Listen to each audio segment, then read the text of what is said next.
मेरा नाम मोहम्मद इमरान है। मैं अपने चैनल पाक न्यूज़ से आप लोग को खुश आमदीद कहता हूं और नए आने वाले से अपील है काइंडली चैनल को सब्सक्राइब कर दे और बेल आइकन को दबा दे। आज आपको बताएं कि मुस्तफा नवाज खोखर साहब ने मुस्ताफी होने का ऐलान कर दिया। उन्होंने कहा जी कल सादिक संजरानी साहब को चेयरमैन सेनेट जो है उनको मैं अपना इस्तीफा दूंगा और सेनेटरशिप से मैं मुस्ताफी हो जाऊंगा। यह वाकया क्यों हुआ और किस वजह से हुआ, आपको थोड़ा सा 2 दिन पीछे ले जाते हैं। आज से 2 दिन पहले मुस्तफा नवाज खोखर साहब ने एक ट्वीट किया और ट्वीट क्यों किया और किस वजह से किया। ट्वीट की वजह आजम सवाती साहब थे। आजम सवाती साहब के साथ जो आज से 2 दिन पहले हुआ, उनकी एक बरहना वीडियो जो रिलीज की गई, जो उनकी फैमिली तक, उनकी बच्चियों तक और आम आवाम तक भी पहुंची। आपको ये बताएं कि मुस्तफा नवाज खोखर साहब ने उसके ऊपर एक ट्वीट किया था और उस ट्वीट के अंदर उन्होंने खुल्लम खुल्ला ये बात लिखी थी, किसी से भी ना डरते हुए उन्होंने ये लिखा कि जो लोग ये काम करते हैं मैं उन बेगैरतों के ऊपर लानत भेजता हूं। उन्होंने इस तरह की वर्डिंग उस ट्वीट के अंदर इस्तेमाल की। और आपको बताएं कि आज चेयरमैन पीपल्स पार्टी ने उनको अपने पास बुलाया और चेयरमैन पीपल्स पार्टी और मुस्तफा नवाज खोखर के दरमियान बहुत ज्यादा तलख कलामी हुई और गर्मा गर्मी हुई, जिसके ऊपर उन्होंने इनसे इस्तीफा मांग लिया। और जो मुस्तफा नवाज खोखर साहब हैं उन्होंने इसको एक्सेप्ट करते हुए कहा कि कल मैं अपना जो इस्तीफा है वो चेयरमैन सेनेट को जमा करवा दूंगा। और इसके पीछे जो टेलरी वजूहात थी वो ये थी कि इसका जो इनसे इस्तीफा लिया जा रहा है इसका ताल्लुक डायरेक्ट चेयरमैन साहब से नहीं है, यानी कि पीपल्स पार्टी के चेयरमैन साहब से नहीं है। उनको चेयरमैन पीपल्स पार्टी को यह ऑर्डर दिया गया कि मुस्तफा नवाज खोखर साहब को जो है या तो उनसे इस्तीफा लिया जाए या उनके खिलाफ कोई कार्रवाई की जाए। लिहाजा क्योंकि मुस्तफा नवाज खोखर साहब एक सियासी बैकग्राउंड रखते हैं और उनका ताल्लुक जो है वो एक अच्छी फैमिली से है। अच्छी फैमिली से मुराद एक स्ट्रॉन्ग फैमिली से है, इसलिए उनके साथ किसी किस्म का कोई ऐसा काम करने से पहले पीपल्स पार्टी को हजार दफा सोचना पड़ना था। इसलिए उन्होंने कहा कि इनके साथ किसी किस्म की कोई कार्रवाई करने से बेहतर है कि इनसे इस्तीफा लिया जाए, क्योंकि कल को दोबारा फिर इनको पार्टी के अंदर शामिल करने में आसानी पैदा हो। इसलिए उन्होंने उनसे इस्तीफा मांग लिया सिर्फ उनके कहने के ऊपर, जिनके खिलाफ, बल्कि जिनके खिलाफ, ये कहना गलत नहीं होगा, जिनके खिलाफ मुस्तफा नवाज खोखर साहब ने ट्वीट किया।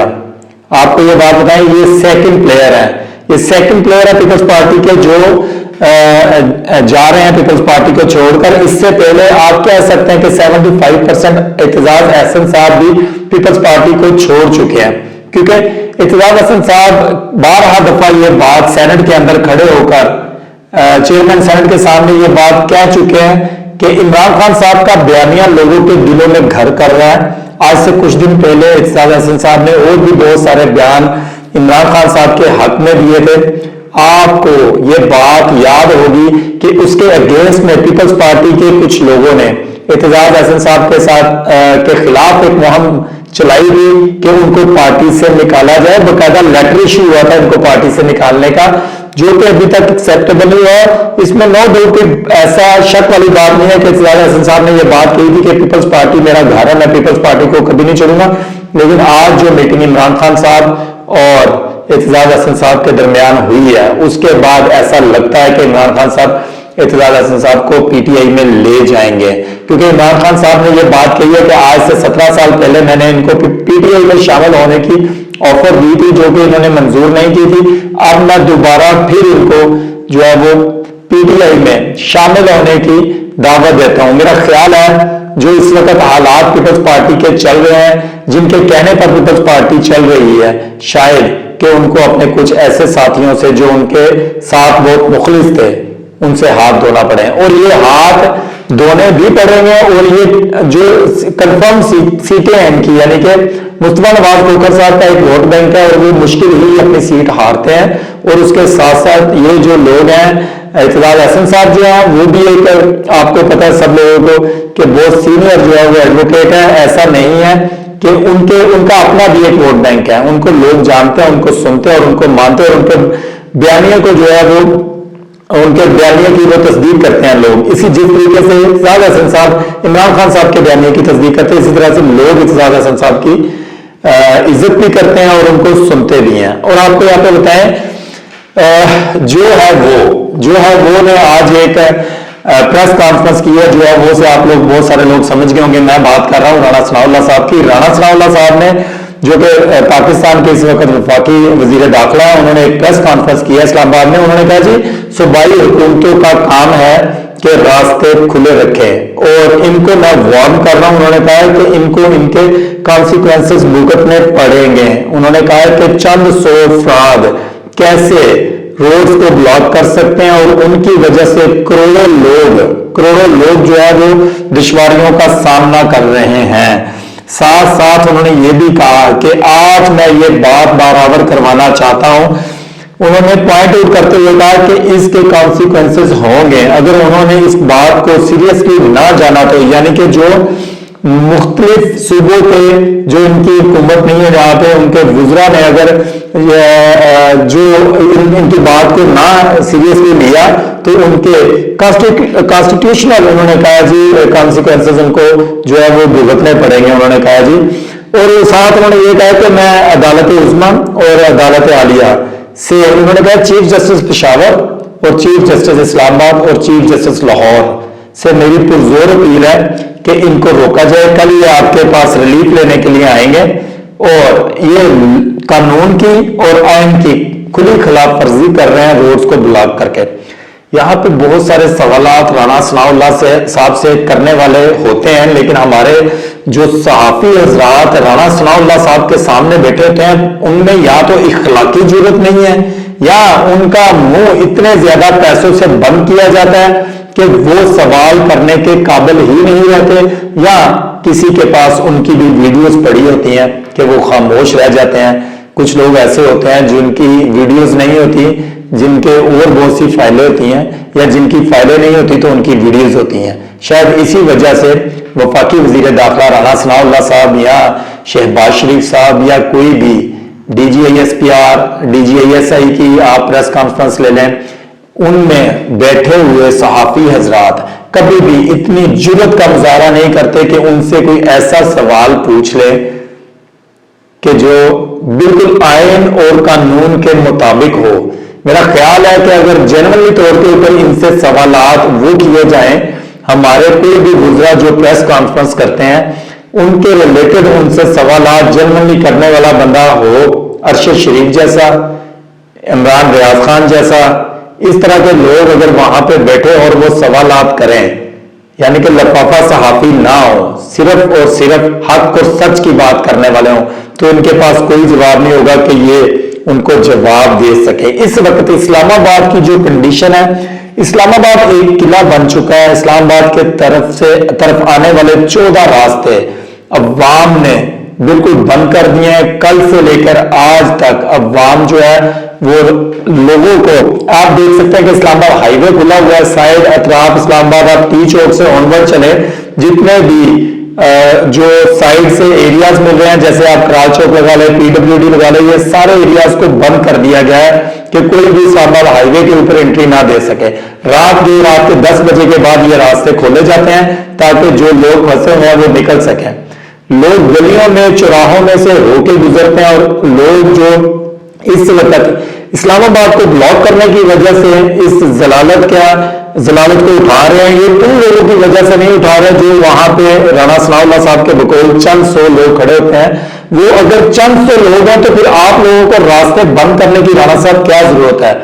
आपको चाहिए कि आप पावर से, आपके पास पावर है, आप पावर में है, आपने 40,000 जो है फोर्सेस खड़ी की हुई हैं, आपको चाहिए कि पावर से उनको रोके ना, रास्ता चलने दें। आप क्यों रास्तों को ब्लॉक करके जो है वो अवाम को तंग कर रहे हैं? दरअसल रास्ते अवाम ब्लॉक नहीं कर रही, रास्ते आप कंटेनर्स लगा के ब्लॉक कर देते हैं, जिसकी वजह से लोगों को जलालत का सामना होता है।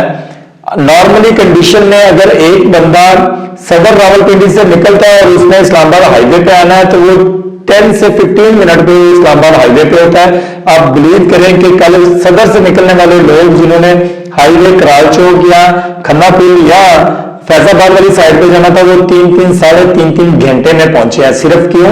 आगे कंटेनर्स लगा के एरियाज को ब्लॉक किया गया था। ये लोग कहते हैं कि वहां पे अवाम ने ब्लॉक किया हुआ है। अवाम ने ब्लॉक नहीं किया, मौजूदा गवर्नमेंट ने उन एरियाज को कंटेनर्स लगाकर ब्लॉक किया है, जबकि इनके पास वापर मकदार में नफरी जो है वो मौजूद है, तो ये उस नफरी को यूटिलाइज क्यों नहीं करते। और स्कूल ऑलरेडी जो है वो 2 दिन के लिए बंद कर दिए गए हैं, सब लोग ये बात जानते हैं। अगर हालात इतने ही सीरियस नहीं है, इतने सीरियस नहीं है, तो स्कूल्स वगैरह को क्यों बंद किया जा रहा है। बच्चों की तालीम जो है वो पहले ही कोविड की वजह से बहुत ज्यादा डिस्टर्ब हो चुकी थी, उसके बाद अभी कौन सी ऐसी कंडीशन आ रही है कि आप लोग स्कूल्स बंद कर रहे हैं। दूसरी जानब इमरान खान साहब को जो कत्ल करने की कोशिश की गई, उसके बाद कल एक फेक किस्म की FIR जो है वो एक सब इंस्पेक्टर की मदईयत में काट दी गई। इस FIR के अगेंस्ट दोबारा जो है वो मुजाहरे हो रहे हैं।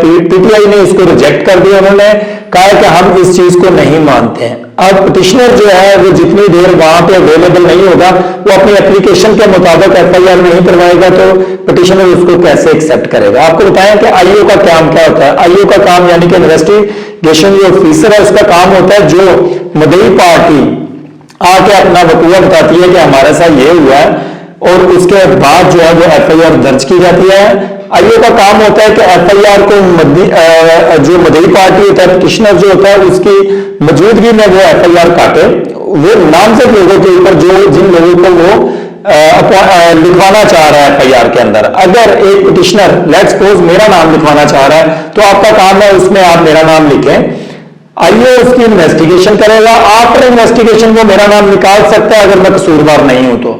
अगर आपने मुल्की हालात को ठीक करना है, या तो आप प्रॉपर तौर पर एक FIR दें, जिन लोगों के ऊपर भी देनी है वो पिटिशनर की एप्लीकेशन को देखते हुए दें, ना कि आप अपनी मर्जी से एक एप्लीकेशन जो है वो बनाएं और उसके ऊपर आप गवर्नमेंट की मदईयत के अंदर आके आपके ऊपर प्रेशर है अदालतों की तरफ से, तो आपने 4 घंटों में जो है वो FIR बना दी।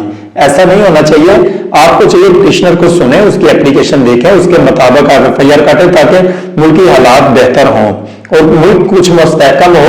वास्ता है आप लोगों को कि आप इस तरह के काम पुलिस वाले होके क्यों करते हैं कि कल को आपको क्रिटिसाइज किया जाए, कोई लोग आपके बारे में बात करें, कोई अच्छा काम करके भी देख लें ताकि लोग आपकी तारीफ करें। दूसरी ओर पाकिस्तान न्यूजीलैंड में कल सेमीफाइनल होने जा रहा है, बड़ी आसों और उम्मीदों के बाद और दुआओं के बाद, जो कि 24 करोड़ अवाम जो है वो हाथ उठा लेती है पाकिस्तान की कारकर्दगी। किसी भी टूर्नामेंट में कभी भी ऐसा नहीं हुआ कि स्टार्टिंग से हाई जाए, स्टार्टिंग से ही ऐसे गिरते मरते और बाद में पता चलता है 2 पॉइंट वो जीतेगा तो 2 हारेगा, तो फलाना जीतेगा फलाना हारेगा, तो फिर जो है पाकिस्तान सेमीफाइनल में पहुंचता है। आखिरकार 24 करोड़ अवाम में कुछ ऐसे अच्छे लोग भी होंगे, हमारे जैसे खैर गुनाहगार लोगों की खैर दुआएं कबूल होनी है, कुछ अच्छे लोग भी होंगे जो दुआ करते होंगे, उनकी दुआ सुनी जाती होगी और अल्लाह ताला जो है पाकिस्तान को सेमीफाइनल में ले जाता है। हमारी जो दुआएं हैं वो हमारी अपनी टीम पाकिस्तान के साथ है, और हमारा दिल भी है कि पाकिस्तान न्यूजीलैंड को जो है वो सिडनी के अंदर शिकस्त दे। इस शिकस्त के बाद उधर से इंडिया शिकस्त देगा, पाकिस्तान और इंडिया का दोबारा से टाकरा होना चाहिए, और ताकि पाकिस्तान इंडिया के साथ अपना हिसाब बराबर कर सके और उनको वो पंजाबी में कहते हैं नथ पा सकन। ठीक है कि पाकिस्तान इंडिया में नथ पा के दिखावे कि ऐसे इतना बदला ले सकते हैं। ठीक है, और मेरी ये भी दुआ है कि पाकिस्तान का इंडिया के साथ तब मैच हो अल्लाह ताला की तरफ से अगर पाकिस्तान ने जीतना हो। या अल्लाह इस पे शर्म रखने वाला तो नहीं है। हमारी दुआ है कि पाकिस्तान जो है वो इस वक्त इस दफा वर्ल्ड कप प्ले कराए। मेरी दुआ है कि अल्लाह ताला हमारे मुल्क के ऊपर कोई ऐसा हुक्मरान मुसल्लत करे जो हमारे मुल्क को कानून, शरीयत और इस्लाम के मुताबिक चलाए। और मेरी ये भी दुआ है कि अल्लाह ताला हमें और हमारे मुल्क को इन जैसे मुनाफिकीनों से बचाए, जहां भी रहें खुश रहें। पाकिस्तान जिंदाबाद।